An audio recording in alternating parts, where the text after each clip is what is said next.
सध्याला दलित वस्तीमध्ये ग्रामसभा घेण्यात आली. चालू व्हिडिओ तुम्हाला आम्ही 15व्या वित्त आयोगाचा आणि विशेष म्हणजे दलित वस्तीचा हिशोब मागण्यासाठी आम्ही तुम्हाला इथं ग्रामसभा घेतली. तुम्ही बाहेरून जे काम आणता त्याचा हिशोब मागितलं का आम्ही 60 लाख रुपयाची तिकडे काय आणली जलजीवन मिशनची योजना त्याचं विचारलं तुम्हाला आम्ही. तुम्ही बाहेरून समजा गटूचे काम आले ते विचारले. तुम्हाला 15व्या वित्त आयोगामधून तुम्ही लाईट बसवले. 68,000 रुपयाच्या नाल्या साफ करायला लागते. होय 68,000 रुपये लागते नाही लागत आहे मामा.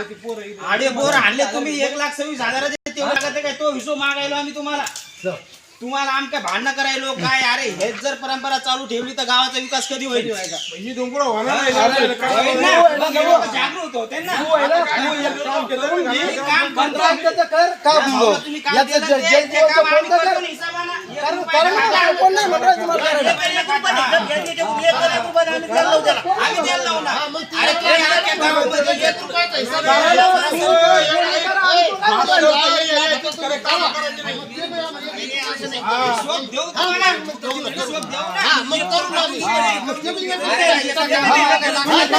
देऊ